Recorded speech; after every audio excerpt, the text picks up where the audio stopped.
Kuya Monching.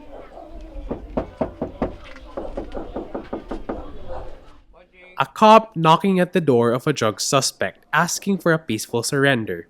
This is what Oplan Tokhang should look like. Hindi po namin kayo pipilitin. Sa amin lang po, kung nandiyan po sila, i-remind natin sila na itigil ang mga illegal na operasyon tungkol sa droga. Arguably the most controversial campaign in the Philippine National Police's history, it was revamped recently after the PNP added new rules to blunt allegations of extrajudicial killings and human rights violations. We follow a police team for a day to see how things have changed. Policemen start gathering at the Muntinlupa Police Community Precinct 4 at 8 o'clock a.m.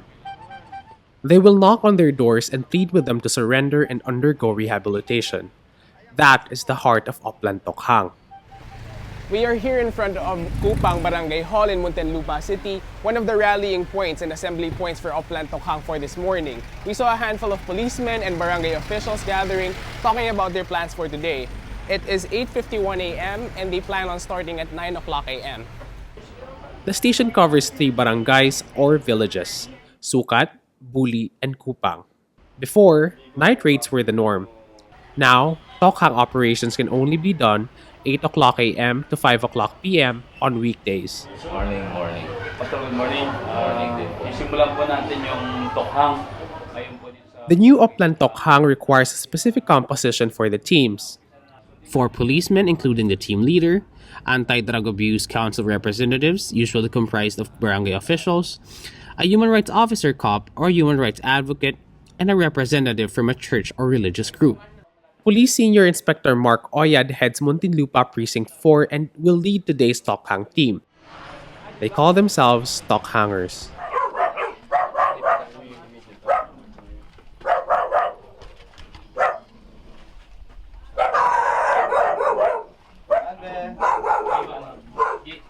Police bring us to an alley street in Barangay Kupang, leading us to a house deep in the urban poor area. It's the home of a longtime drug user, Salvacion. Policemen knock. She opens the door and lets them in. On cue, police start pleading with her. Tokhangin ha. Pero nandito kami para tulungan ka. Tigilan mo na yung masamang gawain, ha? Salvacion started using illegal drugs when she was 14. She claims she stopped when President Rodrigo Duterte's campaign against illegal drugs started. Pero hindi naman po lagi-lagi. Tumigil na rin po ako ng 2 taon. Tapos bumalik uli ako kasi nga po nung simula namatay anak ko. Oyad asks Salvacion if she could fill up a biographical profile form, or BPF, as proof she is a visited drug personality. Ito po yung ginagamit natin na yung talagang makilala ng buong buo yung ating mga subject para sa totokhangin. Dito po yung tatawag na yung kanyang personal data. She says she'd rather fill it up in the barangay hall in her own time. Police cannot require drug suspects to fill up the form. Huwag mong isiping ito ay negatibo. Isipin mong ito ay positibo para sa'yo. Before leaving, a pastor, a barangay official, and a human rights advocate give her advice on kicking the habit for good. With Salvacion's promise to stop using drugs, the team strikes a name off its list. The team moves on to the next target. Just like Salvacion's home, the next house is deep in the slums of Barangay Kupang. Police look for a certain Ramoncito Dades, known in the area as Monching. Dades is nowhere to be found. Si Monching Dades ay kasama siya rito sa listahan. Then wala siya ngayon. Ang gagawin natin, sa ngayon ipapaalam natin sa kamag-anak niya, sa immediate member of the family na nagpunta tayo dito, ang kapulisan, dahil dito sa ating Tokhang, yung Tokhang natin. And then, kung nandito na siya at ininformahan tayo ng pamilya, babalikan natin, totokhangin natin ulit, papaalala natin sa kanya na yun, tigilan yung masamang gawain tungkol sa droga. Policemen searched for other Dades family members. Si Monching. Wala yung pamilya at wala si Monching. Pero may possibility na bumalik si Monching. Ang barangay officials natin ang gagamitan natin dito, katulad yung mga barangay tanod, na po pwedeng tumutok para tutukan siya. We move on to the next name on the list, Maricel Santos. Her home stands along the same street as Dadis's in Kupang. It is a small hut with a makeshift wooden fence. Without anything to knock on, policemen simply tell her to come out. Santos admits she started using shabu in 2005, but says she stopped in 2017 after policemen told her to. She says the new Tokhang is earlier than usual. They used to visit her late in the afternoon. Ano ko paano eh, medyo nakakaano din doon. Diba, kasi pag may barkadang napunta eh, pinapaalis ko. Police visit homes such as those of Salvacion, Dades, and Santos. They live deep in the poorest sections of Metro Manila. Police deny it is anti-poor. Operatives say it cannot be helped that most of those involved in the drug trade come from poor families. The next destination is also in Kupang. Unlike the other houses, this one has a gate. Under the PNP's new rules, operators cannot enter a gate without the homeowner's permission. Sir, good morning po. Si Heavy po, si Kapitan Noyat po ng Precinto 4. Policemen are not given permission to go in, but the suspect comes out. His name is Toto Montiliano. At first, Montiliano is reluctant to come near, but he agrees to meet them at the gate. Again, they recite their plea. Montiliano's face is blank throughout the visit. He only nods in agreement as they say their piece. Pwede naman ituro ka kahit na sino. Diba? Nagamit ako, nagamit, pero hindi yung sinasabi nila. Siyempre yung mga kasamahan mo, yun yung mga nagsasabi niya, yung mga sinasabi ng kagawan. Pagka nakalista ka, wala ka rin magagawa ron. Okay lang at nakalista ka. Para makita naman nila, hindi ba talaga tayo tatago eh. Montiliano promises to go to the barangay hall for documentation. He also asks that he be given a chance to air his side to local officials to clear his name. We move on to another house, this time not in the slums. The man on the list denies the allegations. Kung talagang ganito, kung wala talaga at hindi ka kasama doon, ay okay. Okay lang, no problem. Consider as surrender. Nag-aalaga po kasi ako ng nanay ko, may sakit ho ngayon. Danny Gutierrez is a computer technician who takes care of his sick mother during his days off. Oo, tinatanggi ko eh. Hindi ko nga ho alam ho yun eh. Kaya nagtataka nga ho ako kung sino may sabi ho noon. Wala naman ho akong ginagawa masama ho eh.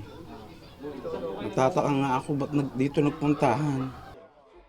Barangay officials and policemen stand by the intelligence they gathered, explaining that they validated their information. Nakukuha namin sa taas yan. Sa ganun. Mas may surrender. So, saan nakuha itong mga surrenderist na to? So, may tinuturo yung mga yan. So, isa ka sa mga turo. Parang ganun, lang. Kaya nga, kung talagang wala, pwede ka magpunta ng barangay, open kami, kasama ng ating kapitan, para kung talagang walang activities na ikaw ginagawa, doon natin klaruhin. Gutierrez does not promise to go to the barangay hall for documentation. Policemen say it's not a problem. Ngayon, ang gagawin natin, i-subject for talagang monitoring siya. Monitor natin siya. Gamit tayo ng mga pulis sa barangay and yung mga barangay officials din. Magkaka-case build-up. Ganun ang gagawin natin. With a case build-up in the pipeline, policemen move closer to conducting an anti-illegal drugs operation against Gutierrez, usually either a drug buy bust or a drug raid. In both cases, policemen no longer need to knock and plead. Gutierrez and Montiliano's sentiments are not new in the drug war. The list of drug suspects are confidential, only accessible to police and barangay officials. No one knows when police will come knocking at the door. For the last house, we visit a drug suspect police consider as a survivor of the drug war.